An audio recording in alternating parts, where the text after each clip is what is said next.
Welcome to this afternoon's program, Jewish Bloggers, Conscience over Complicity. We're happy to welcome you this afternoon.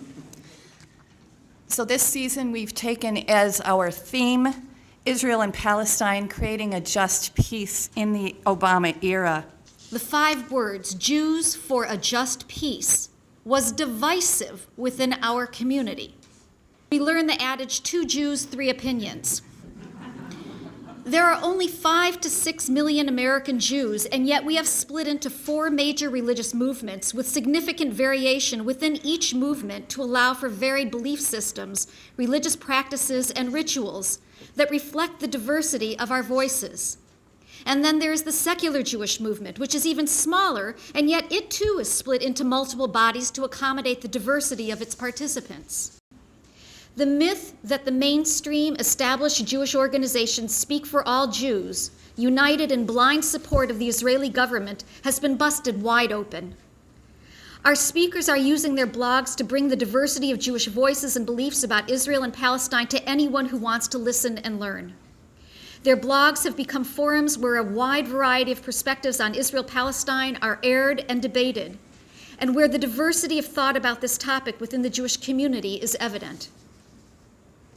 Adam Horowitz lives in New York City, where he is co-editor of mondaweiss.net, an influential news website that analyzes American foreign policy in the Middle East from a progressive Jewish perspective. Adam is the former director of the Israel-Palestine program for the American Friends Service Committee and holds a master's degree in Near Eastern Studies from New York University. Adam and his colleague Phil Weiss co-authored the groundbreaking cover article, American Jews Rethink Israel, which appeared in the November 2, 2009 issue of Nation magazine. Brant Rosen is the rabbi of the Jewish Reconstructionist Congregation in Evanston and past president of the Reconstructionist Rabbinical Association. Rabbi Rosen is author of the popular blog Shalom Rav and co-founder of an ongoing solidarity awareness project, Ta'anit Tzedek, the Jewish Fast for Gaza. He has traveled widely, most recently to Iran as part of an interfaith peace delegation.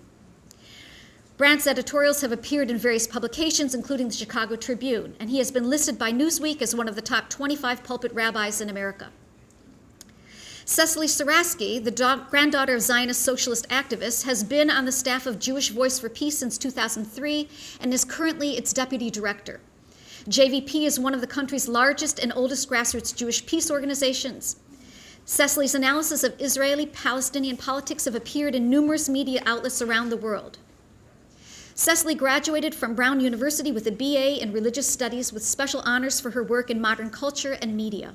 She is the founder of Muzzle Watch, JVP's acclaimed blog documenting efforts to silence open debate about Israel-Palestine policy. Welcome. So what we've asked Brant and Cecily and Adam to do is to kind of talk about both where they came to this issue, what brings them to be bloggers, and then we'll talk also about the kind of political moment that we're in and where we're kind of headed. But I wanted to have everybody know, I see a few people with white hair in the audience, so I wanted to be sure that everyone knew what a blog was. So I went and looked up the definition.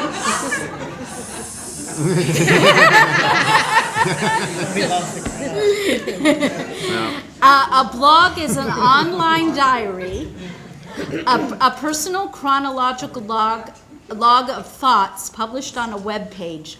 And I knew my grandparents had been very, very involved from a very young age. They were immigrants from Poland and involved in the early Zionist movement, and this was a dream. And when I was growing up, and our birthday cakes were always festooned with little flags of Israel on them. But I didn't really understand. I knew there were things that made me uncomfortable, but at that point, I didn't understand really much of anything. So I started my blog for a few reasons. At that time, I had been reading blogs pretty voraciously, Jewish blogs in particular, and it was amazing for me. I've always been a news junkie. I've always read the Jewish press in particular, and reading Jewish blogs just expanded my own mind of what this conversation could be and what my part in it could be. I do think, though, that J Street is extremely important as a social movement within the Jewish community in terms of setting up a new institution where people who are dissatisfied with the mainstream institutions, they have somewhere to go. And the fact that they are, in their way challenging some of the muzzling and gatekeeping that happens in the Jewish community, I think has been a really important development. And it might not go as far as I'm interested in, but the fact that it exists, I think, is a interesting bellwether of where things are headed. Okay, put this back.